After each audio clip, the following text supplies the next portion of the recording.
everybody. Welcome back to the Soldiers of Cinema podcast. With me, as always, today, Mr. Cullen McFader. Hello, hello. And I, myself, Mr. Clark Coffey, are here today for episode 29.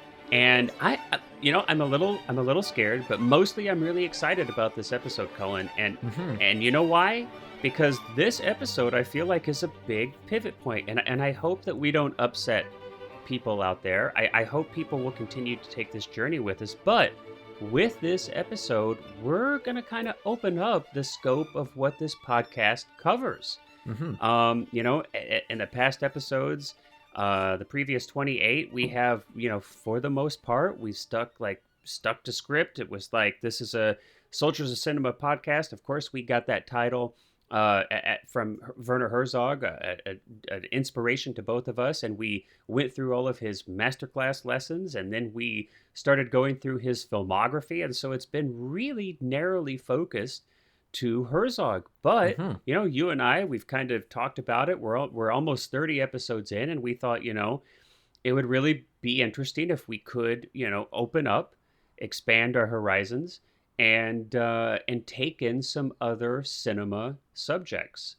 And so that's exactly what we're going to do here. So with this episode, we're going to pivot to, of all people, Spielberg.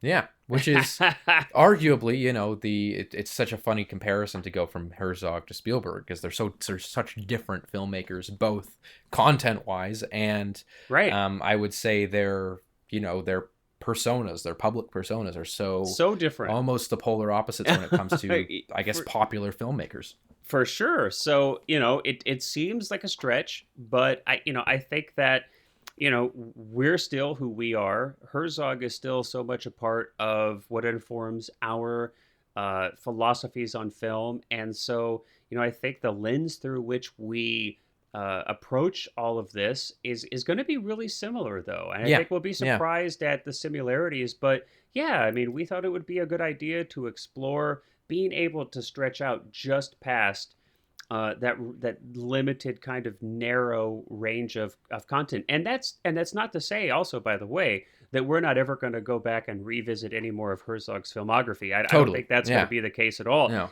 And as a matter of fact, this may even actually open up, give us the flexibility to examine his work in other more, interesting ways where we can actually compare him to other directors. We can contrast and compare more from a wider range of films and filmmakers. So I'm excited. Like I said, a tad scared. I hope people will continue to take this journey with us in spite of this change. But I think it's going to be a good one.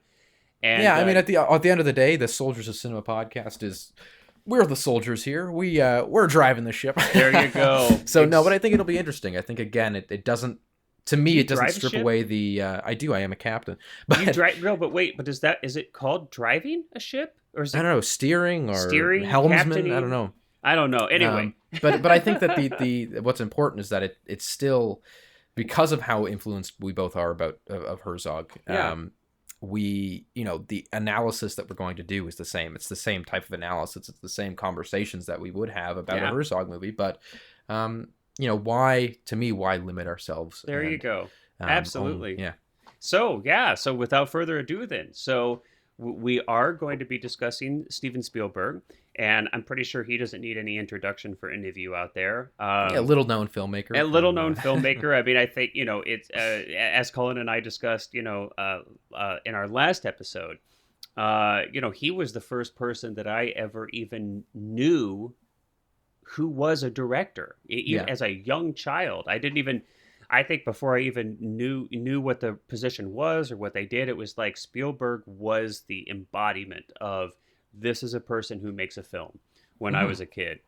And I've had many influences, I still do, but I would say if there was one person throughout my entire life, especially in my youth, who was like the total influence of why I wanted to make movies, it would very easily go to Spielberg. I remember, just a quick aside, I remember being probably 4 years old, and my mom asked me what I wanted to do because it was like this kindergarten assignment where we had to write down what our dream jobs were.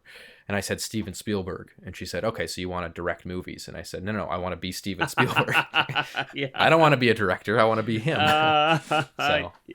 And well, and I'm pretty sure that I had some similar type moments, when I was a kid. So definitely a big inspiration Yes, for both of us. And I think forever, like for so many filmmakers, for so many that, people, right? Even if you've never had a desire or an interest in making film, I mean, I think his films have had such an impact, on such a wide audience. I mean, Herzog clearly is a landmark filmmaker, but let's be honest here. His work is somewhat niche. For the when you compare that to Steven Spielberg's work and the audience that Spielberg has found, I mean, Herzog it doesn't even come close. Yeah.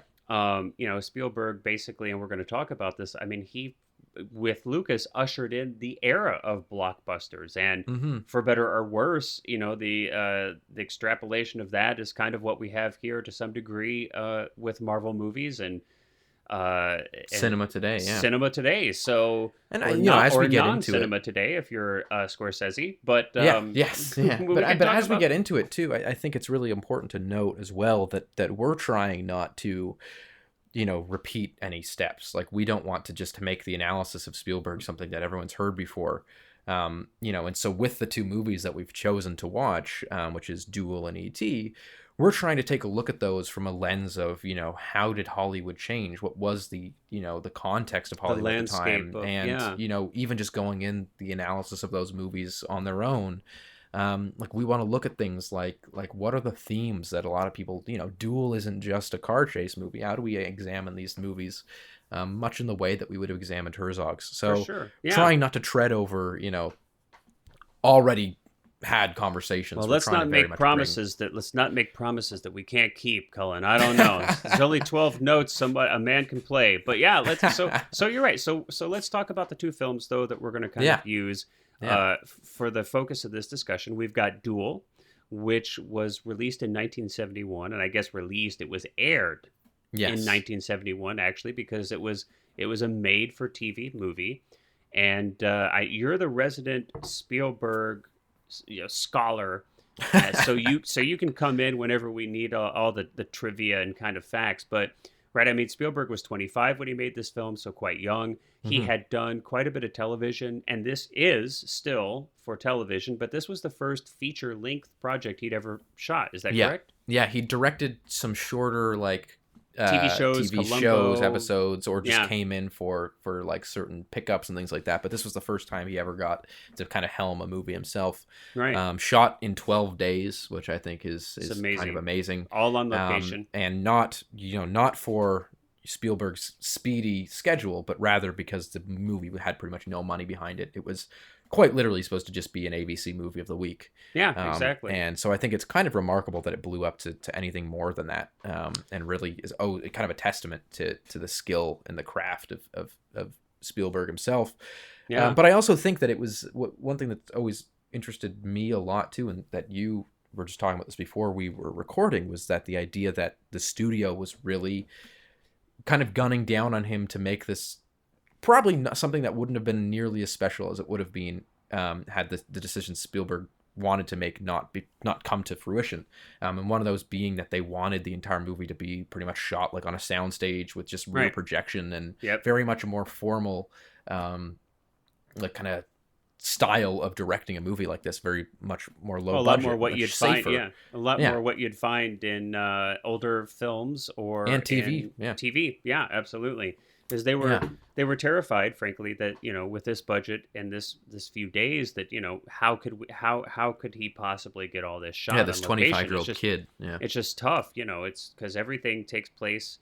We're inside cars. We've got mounts on cars. There's stunts. There's all this kind of stuff, and with 12 days, that's just extremely difficult to do that. But there's an interesting story there. So.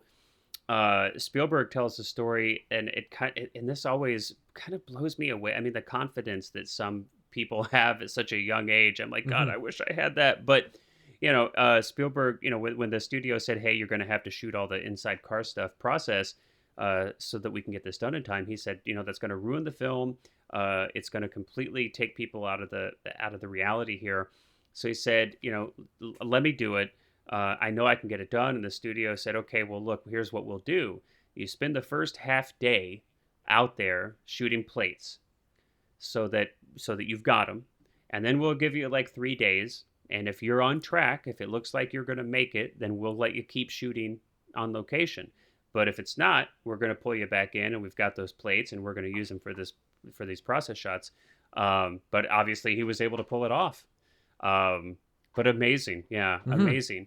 And it's it's interesting too. You and I were talking about this, and it's something that we really want to make a big part of this discussion.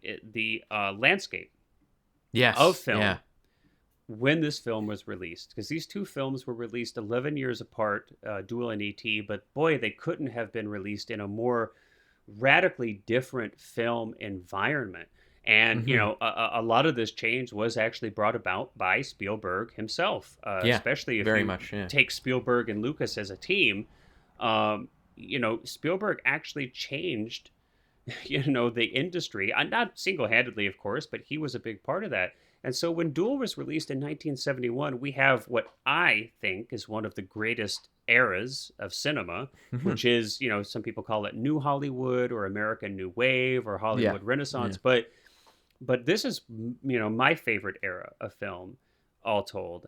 But Duel comes out just a few years into this. I think, you can kind of use like Bonnie and Clyde or Easy Rider, 68 kind 67, of thing. 68 as kind of the beginning of this era. But we have a major departure here for the types of films that are getting theatrical release and are finding an audience. And I think it's interesting to note that, Duel seems to share quite a few thematic and technical aspects with a lot of these films. Is that something that you agree with? Well, yeah. I mean, if we think about so I've actually spent the last few weeks for some reason just watching a lot of like large studio pictures from like the early 60s. Early like 60s. Funny Girl and West Side Story and like all these like, big musicals. Yeah. And I think it's so interesting to think that, especially watching something like Funny Girl, which was 1968, which is the Barbra Streisand, Don't Rain on My Parade movie. Yeah. And watching that and how formal it is, how huge, massive lights on big studio sets, huge ensemble casts, these massive budgets. To think about the fact that came out within a few years, or sometimes in the same year, like Bonnie and Clyde, Butch Cassidy and the Sundance Kid, Easy Rider, and Duel being, of course, a TV movie, but having a theatrical release after its success in Europe. That you look at what I thought was so interesting is like I can totally see why these movies took off and why this style of this like new wave Hollywood kind of blew up, and it's because it's so refreshing, it's so visceral, it's so real, it's and very much in the line with like what a lot of Spielberg his kind of famous, I guess, touches on movies is that the kineticism of these movies too, that you can feel this like constantly forward momentum of energy and of just this incredible technical craft and skill. More immersion. And it's interesting too. I just want to point out a couple, because there's some technical changes that happened that I think had a major impact on this change of look and feel. I mean, you mentioned Funny Girl, and it's interesting that you did, because Funny Girl was shot. I'm pretty sure was that shot 70 millimeter. I know it was 65. 65, and it was Technicolor. And so Technicolor was the premier color process. This is actually even kind of late. A lot of films had even switched from this to some of the Eastman Kodak film that was kind of I don't want to speak out of turn, so I won't say the exact year, but Eastman Kodak produced much cheaper color process that didn't require Technicolor is just an extremely expensive process. And so you've got Funny Girl, which is 65 millimeter. It's Technicolor. It's this saturated. I mean, this like you said, lit with I can't even fathom what kind of like wattage you used to like. Right, seriously, it's like you've got to have an entire coal power plant just to power that set there. But and then you move to this less saturated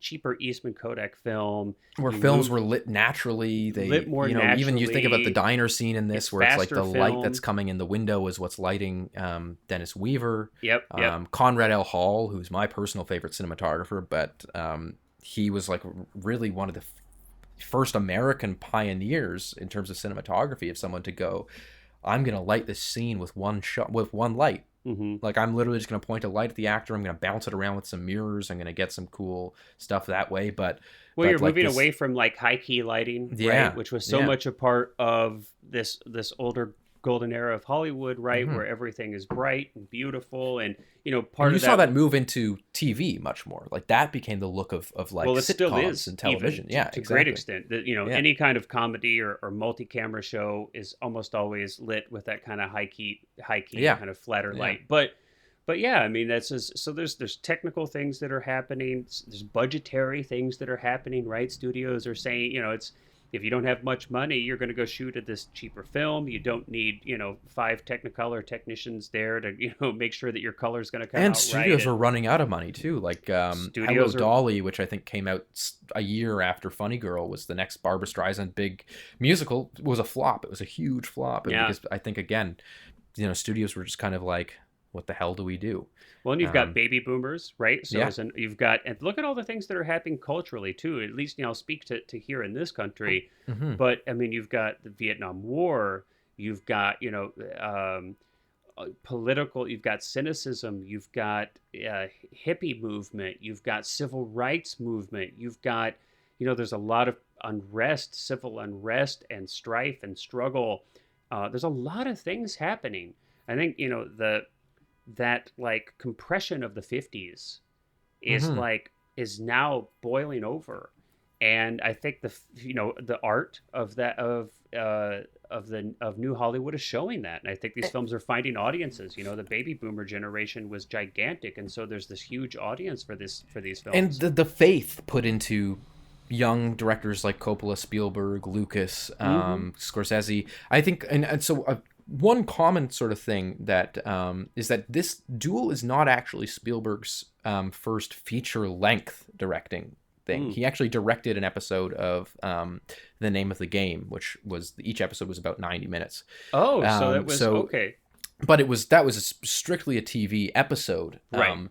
And again, when you look at that, very much that formalist TV style of like shot in studio, whereas this was really just like Spielberg and his crew running around the desert and shooting stuff very you had a really good word for it, which is that it was very run and gun. It sure did seem it, that it feels, and it sort of feels a lot like I was sort of making the comparison to Easy Rider, in the way that like there's the lens flares coming into the lens, that they're shooting directly into the sun, that it's they're not, these shots don't feel, when the truck comes up and is chasing Dennis Hopper, it doesn't feel like it was some grand orchestrated, perfected, rehearsed movement. It felt like someone in the car with Dennis Weaver trying to get all this stuff on camera, that it's shaky, and because of that, it feels very visceral. It feels very, very real and immersive. Very immersive, exactly. Great word for it. And like very much, and of course you're a huge Mad Max fan.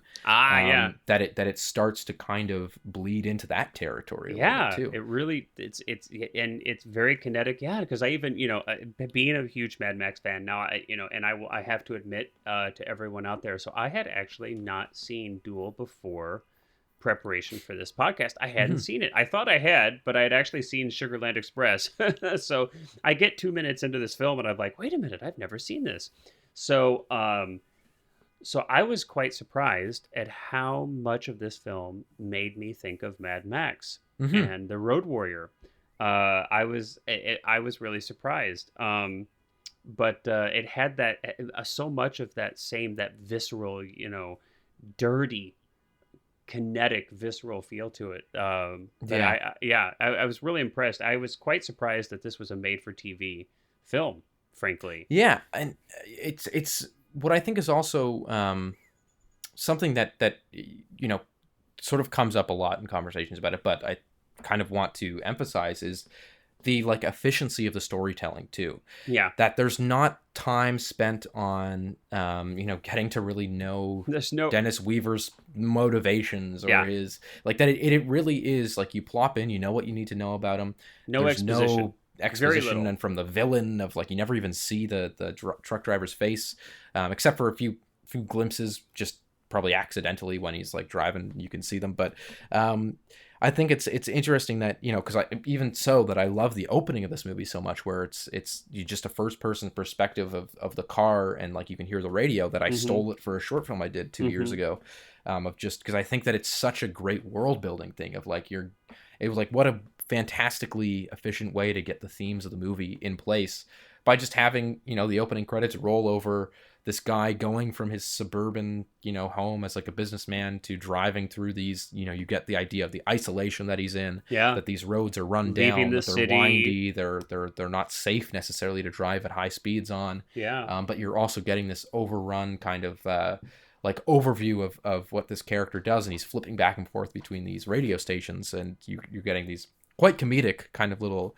segments of like the one man who's kind of emasculated by his wife because she's this is huge, the man actually. of the house, and so you can talk really well about this a little bit about the era. One, not having seen the film before, right? This was one of the things that really first stuck out to me because I'm watching this and I'm like, okay, you know, and of course, like like you described, this POV shot I thought was extremely efficient, a really, really efficient way of kind of showing us who this person is and where this is going to take place, and bring us to the set and setting of the action, which is so important. And I love the way that it showed this progression further and further away from civilization. I mean, this radio program, this talk show comes on the radio, and it's talking about census, and like a guy calls into this talk show and says, starts talking, like you said, kind of comedically about, well, you know, should I put myself as the head of household? It's like, I'm the man, but I stay home and raise the kids, and my wife goes out and brings home the bacon. And he's like, I don't want to admit this. Like, what if my neighbors find out about this? And so, like, right off the bat, I get this extremely strong sense that there is that this is kind of a theme of this film, and I'm curious. I'm not quite sure what I think Spielberg is saying. I can't really quite tell if he has an opinion about this, frankly. But it may have come from the screenwriter, because I don't know. Didn't right? write it, of course, but it's hard. But in the film, though, I can't quite tell if you know. There's a part of me that it's very interesting because, right, in this whole film, the main character is being, you know, he's basically like a mouse being chased by a cat, and it's kind of the whole process of this is quite emasculating for him. He doesn't have power, he doesn't have leverage, he doesn't have these things that are traditionally would be considered masculine. And we're looking at, you know, 1971. I think this is a time period when women are becoming more equal in the workplace. I mean, at least there's the beginning of this. They're working more. Feminism is, and you know, I'm not an expert on these things, but I think, you know, it was becoming more prominent, and women were more outspoken, and so maybe this was some kind of response to that. I don't know, but it really did stand out to me.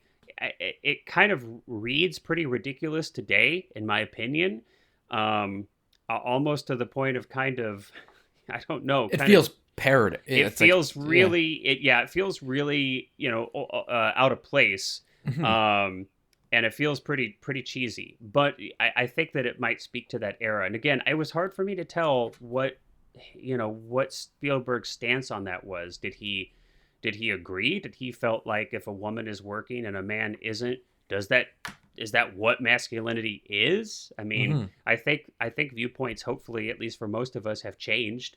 And that's not the case now. But yeah, it was interesting. And I felt like even that just was like a theme throughout it, you know?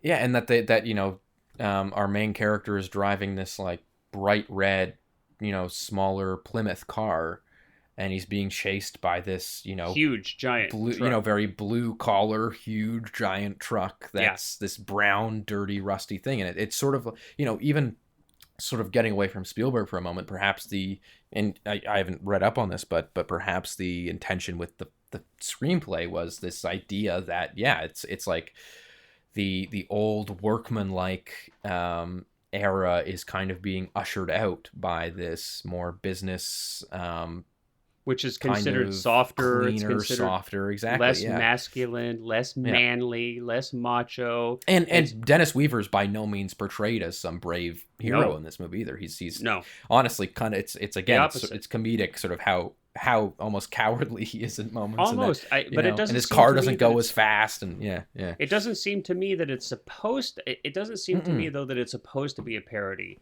Or mocking. It doesn't really feel necessarily like cynical in that way. It feels just kind of. But it's just it's certainly a theme. I feel like, and so I think it'd be you could, in my opinion, make a very strong argument that this film is kind of about this person's emasculation, and it was almost kind of like, I don't know if you've seen that film, like Falling Down or something. Yes. You know, it almost kind of like reminded me of that Schumacher kind of film, right? In a certain sense, but so I just thought that was another thing that stood out to me, and I thought, I'd have to go back and kind of study this because I'm not a historian. I'm not quite sure exactly what the culture was regarding feminism in 1971, but it did definitely stand out to me as a theme for this episode, this film pretty strongly. So let's compare that then. So if we fast forward to 11 years to 1982, we have a very, very, very different film. Now Spielberg's 36. He's kind of the biggest name in Hollywood. He's like, if he isn't, I don't know who else is. Maybe Coppola at this point maybe had, but you've got, what films does he have under his belt now by this point? So he did Sugarland next, then he did Jaws, but then Jaws he did is Close huge. Encounters. Close Encounters is huge. Later 1941, Raiders, which was a bit of a flop, but then he did Raiders, and now he's here on E.T. So so he's got definitely, kind of just a few notches in his belt. Just a couple, just a couple. But you've got Jaws, which many people claim kind of is the beginning of the blockbuster era. Invented really the blockbuster. You've huge films, and of course E.T. itself went on to be mammoth, gigantic.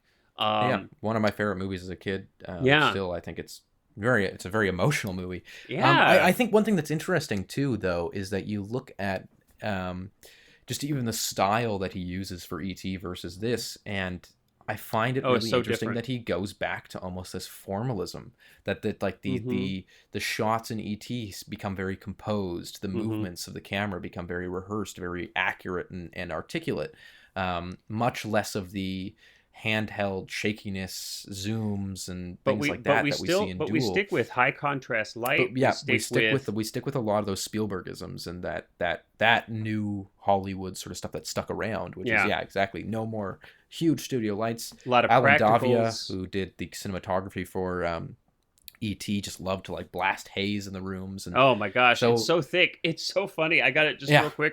It's in some of those. So you and I both mentioned this. We both talked about it. I mean, and if you haven't seen the film in a while, it might be hard to recall this, but I just finished watching it. I've got the 4K UHD disc release, so I watched it in that way on my OLED TV. And first of all, it looks just beautiful, beautiful. But there is so much haze in the interiors and all the nighttime exteriors. Yeah, with the fog and the such that in the interiors. In a lot of those shots at 4K, I can literally see the haze rolling out of the fog machine that must be like just off screen. Yeah. Because hilarious. I can literally it's like supposed to be a child's bedroom. Well, that's in the one shot that always comes back to me is when Elliot fakes sick and wakes up in the morning and his mom goes out. I'm like, no wonder you're sick. And it's like the beams of light that are coming through his window because he's got the blinds closed. It's like, Mom, I'm stop dying smoking of in the house. Pollution. It's like I can't breathe in this Talk house. about smog alerts. But no, I think so. But I think that's a really good point, that the camera style went really, not returned to formalism in the sense that like it was, because it's very rare in those like 60s big budget studio kind of behemoth musicals and stuff like that to even see a close-up, other than like very few dialogue scenes where it was like, but even then the closest they got was really a medium close-up of, there's quite a few close-ups in this film. But in E.T., you know, it's a really interesting blend, and I think it really talks to the era of filmmaking that really took over in the 80s, which was this like kind of best of both worlds example of like, let's take the freedom and the realism of like new Hollywood, but let's combine that with the accuracy and the budgets of old Hollywood, and like get this, because of course E.T. undeniably much larger budget than Duel. You know, it's just a few more dollars thrown in there. Just a few. But you look at just the like the way that those things, especially with Spielberg, the through lines of those things. That having been said, I just want to pop in here real quick. Now, obviously, this is $81, but E.T.'s budget was still only $10.5 million.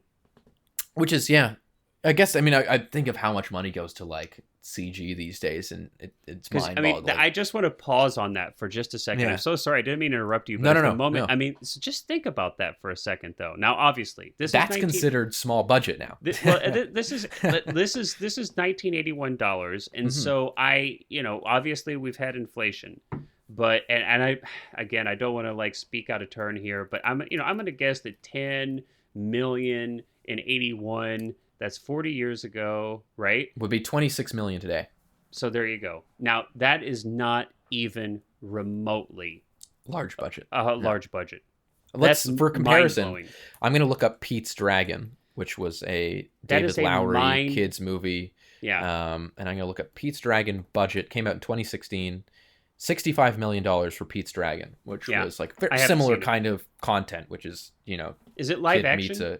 Yes, actually, it's David Lowery, who did Old Man and the Gun and Ghost Story and a few other things. I really like him as a director, but he did this kids movie, and but I just think it's interesting. It's a really interesting point that even nowadays, if you see a movie that's $10 million, that's like a Fox Searchlight or a Sony Pictures Classics. Like that's like a Lady Bird, kind of like one of those A24 movies. Likely have a lot of their budgets are like.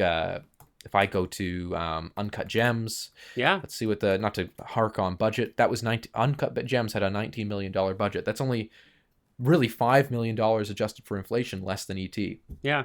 So that movie is very much seen as like a kind of like a very low budget, gritty absolutely. movie. So it is an interesting point that you make, and technically goes very well with what we were talking about our last episode, which was this idea that big movies didn't used to have huge budgets. Like they really didn't. And it's again, it goes back to that whole idea that I mentioned last time, which is like when I was a kid, and of course E.T. came out, 15 or so, 18 years before I was born. Yeah. But when I was a kid, I grew up born in 98, grew up in the early 2000s. The movies that I was watching even then, a lot of like large movies that were out in theaters that were getting accolades and getting really big press attention weren't huge budgets. They weren't $200-300 million. They were kind of similar. They were 20 to 30 million, maybe like 60 million was a big budget movie. But now it's insane how much movies are made for. But with that being said too, I think it's really interesting to look at the style of Spielberg that really carries on through his work. And it's like you see again this the shot that I mentioned to you before we were recording, but when Hopper runs out of not Dennis Hopper, Dennis Weaver. Always get those names confused. But when he runs out of the store, and it's like he's running after the truck as it pulls away, and it's like probably a 75-foot dolly track that dollies laterally with Weaver as he runs. Right. And it's such a Spielberg shot. Like it's such a shot that you look at and you go like, yeah, that's very much something that Spielberg loves to do, because then you watch E.T. and you get all these long dolly shots of them in the, I think of the one in the forest when they're on the bike right before he flies. Yeah. And you've got this cool dolly shot along with them. You've got, it's really interesting to me to see those through lines, because a lot of times there's some directors that really shift their style. Like they don't necessarily stick with the same style or use similar camera movements again and again. I think Spielberg definitely grew, between these films. I mean, like you had talked about the kineticism of Duel. But one of the I thought there was such an extraordinary efficiency with movement in ET as well, but in a different way. One of the Maturity, things much that more mature. really Yeah. One of the things that really stood out with me on ET was that Spielberg would often not show the action as it was happening, but he would but he would bring the camera to look the half second after the action Hmm. took place. So you So would give me an example of that. so What's there were one so many moment? places where now a lot of this is probably by necessity because of the limitations of special effects with Hmm. ET with the creature, and we know that he's a smart guy. He didn't show us Jaws. I think he learned that on that film. But even in Duel, he knew he's like, well, don't show the driver of the truck, right? Yeah. Keep that a mystery. The truck is the villain. The Yeah. truck is the villain, and with Jaws it was a focus on suspense, and it was like it look and again it was kind of necessity, but it worked out to be great. It was like, look, don't show the shark, don't show the shark, build that up to the very end. And with ET it's like you see like the trail that the action has left. The Yes, that's camera a is good point. almost like it's like almost like the camera's like a half second late. Especially But near the beginning of the picture when yes, ET like runs off in the bushes and you see the all of bushes these, and shaking there's and a yeah. ton of these little moments though where you Yeah. see and we get to infer what's happened, and he invites us actively to be a part of the storytelling, and I think that is one of Spielberg's biggest assets as a filmmaker, and I think it really comes into his own on this film. I mean, not to say that he hadn't on previous films, but I mean you really see it here. We're And talking about ET. I think that his work with child actors in this movie is Well, it's phenomenal. amazing. Yeah, The I mean, like there's no the question. performances that he gets out of these kids It's is like outstanding. Yeah. I can honestly say I've never seen a movie since or before that where child actors. There's certainly been movies that had amazing child actors that have been Yeah. made since,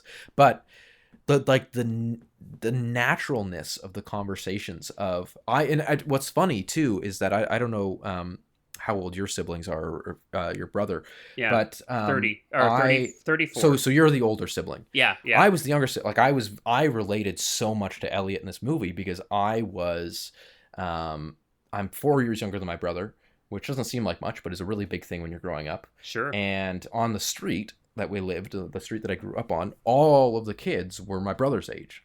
So it was the exact like there's nothing that screams to me this is my childhood more than Elliot coming in on their card game, trying to be a part of it and being shooed off. It's like, go get the pizza. That was me. That was literally so my childhood growing up. They'd be playing GameCube downstairs or Nintendo 64 or whatever. I'd want to come play Mario Kart with them, and it was like, no, like go get the pizza and maybe you can play a race. Oh my and it's gosh. like this exact. It's incredible how much That worked. Even my brother actually watched. This is probably 2 years ago now, but he watched it again.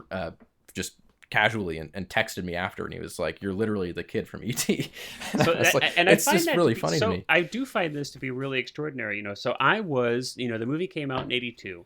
I was 6 years old, and I saw it in the theater. And I made my parents take me. I think I saw it probably 5 times at the theater when I was a kid. And I was talking to my brother last night, and so my brother's is 10 years younger than me. And he said that E.T. was a huge film for his childhood too. Mm-hmm. And then here you are, echoing the same sentiment. Echoing that exact same sentiment, and you're 30 years off or whatever. Not 30 years, 20 years. Sorry. Mm-hmm. You're not 12, but little do you know. But it's amazing to me how, and it's like, so I was an only child when I saw the film, and but I felt like, I mean, I had no problem, putting myself into that right position. But yeah, and I think my brother probably felt, some of the similar sentiments as you, because I probably would have been. I was like, my brother would come down into my room and be like, let's play Nintendo, and I'd be like, go get me a soda. Yeah, well, even going beyond that too, like my parents divorced when I was very young.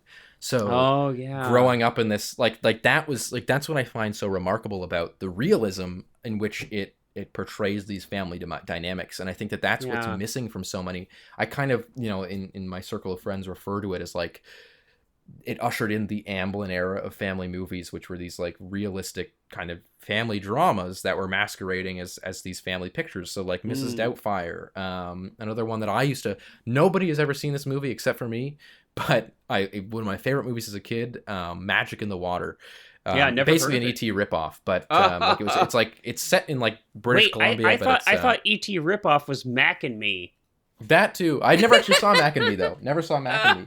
But it's this like I call it the Amblin kind of era, Free Willy similar, where it's like this family drama about this like orphaned kid who, very much a family drama, but masquerading as this like family kind of extraordinary, somewhat hinging on the supernatural, relationship with this whale, and it's like this is the same thing where you get the sci-fi elements in this family. So I think that's really the brilliance of it, is that especially growing up watching E.T. and being able to point to it and not only say like, hey, that kid's he's a 10-year-old boy, I relate to that, but like the dynamics of his siblings, the dynamics of his parents being so my dad didn't go off to Mexico, but so true and so real to me as a kid. Well, I know that Spielberg has said that, and I think maybe he says this still today. I know he has at some point, so I don't know if he would still say this, but I know he's said in the past that this is his most personal film.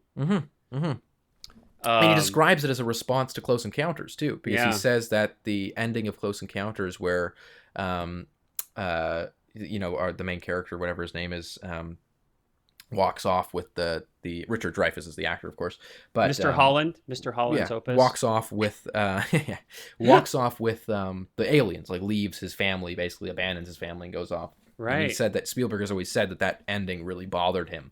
Yeah. And that, so he remade the ending really but it's about family, it's about friendship, it's about the everlasting kind of, and we kind of again discussed this a little bit before we were recording, but the idea that he it's not goodbye, like it's not, even though he may never see E.T. again, that like this idea that friendship can transcend space and time, and that you'll always remember him. And it's what's funny too is that there was a planned sequel, not directed by Spielberg, but there was plans for a sequel to come out. Were there? I heard that the studio kind of pushed, and Spielberg even tried briefly to come up with some story ideas that he might consider worthy, and that Spielberg said he couldn't come up with any ideas, and so he said, look, the film is perfect, let's leave it at that. And the studio agreed, but you're saying there was development too. I don't think it was ever like in serious development, but the plot was going to be that E.T. comes back to Elliot when he's like a teenager, and Elliot wants nothing to do with him.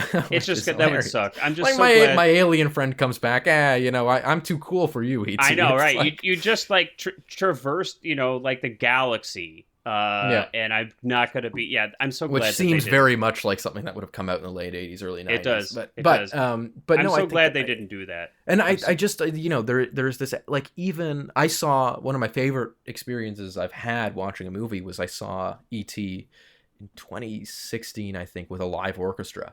So it was like a real orchestra playing with the movie. It was at the it was called the Sony Center back then. It's called something else now, but in Toronto. So huge venue, like big, like 100-person orchestra. That's like, beautiful, cool. Beautiful experience. But like the moments of sadness in this movie are genuinely sad. Like oh my gosh, yeah, dude, I was about to cry. And it's I was just watching. Like, oh my god, I just watched it for this podcast, and I was like, oh my gosh, like that reaction when E.T. dies and Drew Barrymore just like doesn't know what to do. That it's heartbreaking, and what I just I find it so. I remember, and this is kind of more of an anecdote.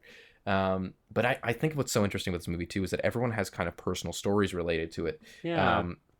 And there was this YouTube guy that was like probably back in 2010 that used to do all these he was like reviewing YouTube all guy. Of Spielberg's, that's what his name's, YouTube guy. I can't remember I think Don Pfeff was his name, and I think I don't know where he is now. No, but like he had YouTube guy. Yeah, YouTube guy, he had probably like 1,000 subscribers, was not big by any means, but I stumbled across his channel somehow and was watching. He was doing this like all he was going through all of Spielberg's movies and reviewing them all. And his E.T. one was the longest. Like most of his reviews were 20 minutes. His E.T. one was like 45 minutes. And the reason was because he was talking about how him and a really close childhood friend of his like loved like they watched E.T. They kind of bonded over E.T. and they felt like a really strong friendship over this idea, like, oh, maybe an alien will come to visit us. Yeah. And his friend, he was probably, I think he said he was like 8 or 9 when this happened. And in the years after it came out, a year or so later, his friend got ill. I don't know with what, but died. Oh. And so he discusses this, like, that E.T. is a movie that he rarely watches, not because he doesn't like it, but that because it's such a, like, impactful movie to him that he can't. Too emotional. Yeah, like, he watches it and he just turns into a blubbering mess when he watches it. And I just remember watching that, and again, it's what I think is so remarkable, that it's literally a kids movie. Mm-hmm. And this kind of impact, you know, what kids movie has come out in the past 20 years that has had anywhere near the impact on people's lives that this did? You know, Well, that's what I think is so remarkable about it. Probably Harry Potter films. I think, like, sure, yeah, that's a good point. Yeah, if you put yourself into the mind. But even then, like, it would be the yeah. earlier Harry Potter movies, and even then, I would say that those movies don't. Look, really I'm not have... arguing that they're as good as E.T. Trust me, I'm no, not arguing. But that. I mean, they don't even have, to me. And I grew up with those movies as well, but they don't really have the emotional toll, especially like the earlier ones. I think are the good ones. Yeah. You know, they kind of fall apart near the end. But but I think that's even Harry Potter. I would say that's a really good example of something that got close. Mm-hmm. But even then, like, in terms of shaping lives, and I mean, of course, there are people who are super fans of Harry Potter, just like Star Wars. But I think just from the content alone, just from the emotional subject matter of the content, right. I don't really think there's anything like E.T. I don't think there's anything arguably that might ever be made again. And again, I talk, like, about my love for these Amblin type movies, which is like, you know, Mrs. Doubtfire, Free Willy. And even beyond that, I mean, we talked a little bit, you know, it's, you know, again, to kind of like examine the landscape a little bit to contrast it. I mean, we barely touched on it, but, you know, the difference of 1971 and 1982, it's not just that E.T. is one of the first films of this, you know, exploding blockbuster era. I mean, we really see a reshaping of what films are produced, how they're released, audience taste. I mean, we're seeing a big shift here. But, you know, we also see something interesting, I think, I would say, you know, it's not like this is the first film, but it was, I think, in the first couple of years of this happening. But these, I don't know how to say it, but like teen-centered films, right? Or kid-centered films. So, and you drawn a distinction. I think it's important. It's not family films, but it's films where the main characters are kids or teenagers, and they're not looked down upon necessarily. Yeah, like they swear and they're portrayed realistically. Right. And so you've got films, you know, everything from, you can kind of bracket it for, you know, it's like you have films that are like Goonies, which are still pretty much like family friendly, but, you know, they're treating the children as actual human beings and main characters. And then, you know, on the other side too, you have Fast Times at Ridgemont High. You even have films like Porky's. You've got even Animal like House Empire of the Sun, which is another Spielberg movie that was kind of Christian Bale's big break, but it's very much centered on him as a kid in the Second World War. And I don't think there were a ton of those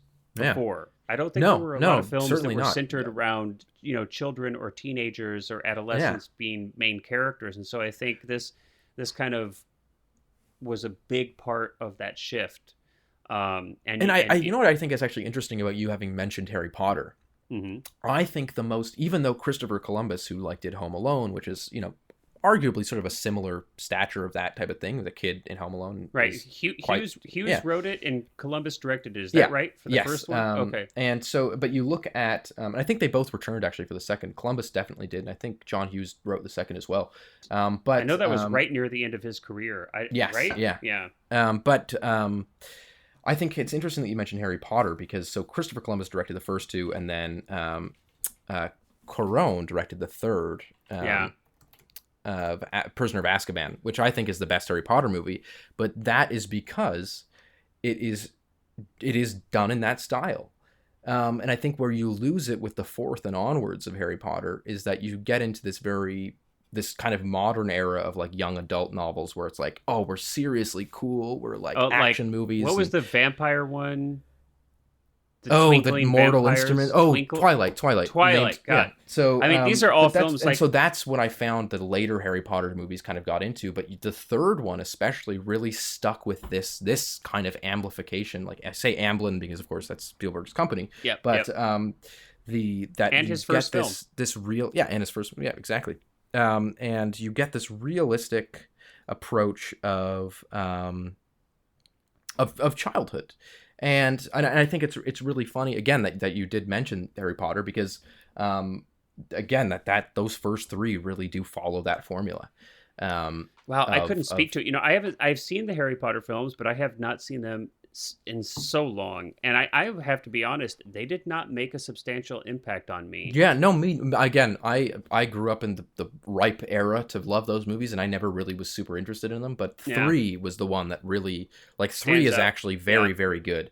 But no, I think it's interesting that this this era of films, like movies that you could bring the whole family to see, but that aren't pandering, that they're not going to the, well, I think Spielberg clearly, I mean, people have talked about this forever, I mean, this is something that every film critic who's ever even, tossed a casual glance Spielberg's way has noted that he, really does have, his, especially in his early work, that the child inside of him was, he had such ready access to that. And you talked about, working with actors, eliciting, amazing performances from young actors. I think that's a big part of it. You watch the BTS stuff, of which there's about at least an hour of on the E.T. disc, and maybe on YouTube or other places where it's just, kind of raw BTS footage of Spielberg. And a lot of it is of him working with the actors. And you can really see, I mean, he had an extraordinary rapport.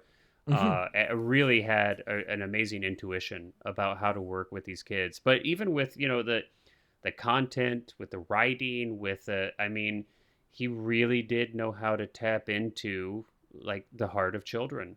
He really did. And to make things such to a degree, like, kids movies before E.T. were movies that I would say adults didn't have interest in.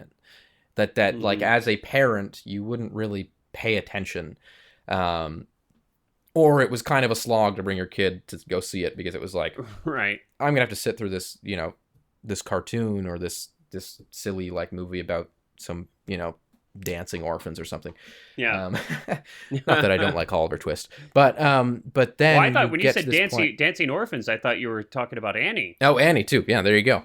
But then you get to this point of Spielberg, which is like, not only is the movie good just from a technical standpoint, like, not only is it well made, well produced, but it's accessible to such a wide variety of people. Yeah. That, like, you can be a parent and go into this and relate to the dynamics of, like, a mother wanting to protect her kids. You can be a kid and go into this and relate to the idea of, like, this school. I mean, even when I visited you in California, I remember one of the first things I said when we were in your neighborhood was, I was like, your neighborhood reminds me of E.T. Yeah, it's got that does. those wide streets, those rolling kind of, California hills and Southern we live California. in a very similar looking place. Yes. And yeah. But it, to for me to think about that, to make a movie that is, family friendly, that is sort of centered on kids, and have it have such a cultural impact is really, and to me, it really has inspired me a lot as a filmmaker, because I also realize, like, there's a lot of times when people really want to go to the extra mile of cynicism, and they want to go to the extra mile of, like, violence and drama. And I remember a friend of mine and I were writing this short a few years ago, and it was like, he wrote the first draft and then asked me to basically do, like, a punch-up revision of it. And one of the things that I talked to him about while we were doing it was, I was like, can I take out, like, all of the adult stuff? Like, can I just strip it of, like, the really, really adult-oriented content that would make it kind of like an R rating, kind of like the more, like, gritty, violent, lots of swearing and stuff like that. And I was like, can I strip that away? If you don't like it, we can go back to it. But let me try and turn this into something that's a lot more sort of Amblin-esque, which is like this, like, that it's still, like, there's still, like, a little bit of swearing. There's still kind of these, like, more mature themes. But at the same time, it's got, like, a really nice message to it. It's got this, like, it's really sort of heartwarming at the end. It's very emotional. The movie's never been made just because it would require a budget. But no, I remember, like, thinking about that and kind of thinking back to this idea of just, like, you can make content that children can see, that doesn't also shy away from more serious topics. And I think it's like I think, yes, it's like it's real, so it's emotionally real. Yeah. And there is like, and so that realness to it is like, kids use certain language and, in real life and all these kind of things. So it has like a realness to it, but it's not, it doesn't have like mean intentions. It doesn't have like the heart is in a good, like you feel like all of these films, like I'm going back and I'm looking at all of these Amblin movies, and everything from Poltergeist to Gremlins, Goonies, Back to the Future. I mean, Inner Space, so many of these films, I had forgotten how many films they had produced. I mean, they do get into a little bit, like for instance, in 91, they actually produced Cape Fear, which is a little bit of an anomaly if you look at which was originally supposed to be Spielberg, too, that did it. Yeah. He swapped out on that for Schindler's List with Scorsese. But and we have films like Saving Private Ryan, which are quite different. But, yeah, I mean, for the most part, there's like this goodness. I don't know if like a better way to say I would almost say like it's like genuine. Like again, I refer to it as this, but like goodness too. There's this idea that there's no cynicism to it. Yes, and I like that it's not taking the subject matter hard. And like mocking it or being cynical about like the truth of life and stuff like that. That's a good even down to Schindler's List, which is arguably probably Spielberg's like most difficult movie to watch. And I know that it gets a lot of criticism for people. Like I know Haneke said, like Michael Haneke said that it was like too happy at the end, which I don't find. I don't think it's a very happy ending. But I don't think I've never really been one to punish Spielberg for like the sentimentality that he has, or just the idea, like the general optimism that he tends to put into a lot of his movies. I've always just kind of been like, it's somewhat of a nice break sometimes because so many movies are very nihilistic or very cynical. They are. Sometimes it's nice to kind of, watch a movie and be like, that made me feel good. And you know what? Yeah. And you know what? I feel like I feel the same way about podcast. Sometimes it's nice to just have a podcast where when you get to the end of it, you just feel good. I hope so. and I hope that's what everybody out there listening, if you've made it this far in, I hope that you feel good. Yeah. So I know that I do, having had this conversation. I always enjoy these discussions, Colin, and I look forward to where we go next now that we have expanded our horizons. Yeah, the sky's the limit, baby, and our options. So it'll be fun to see what we decide to go to next. But thank you so much, everybody, for hanging in there with us. We hope we enjoyed it. And Colin, until next time, everyone, take care. Yeah, bye-bye.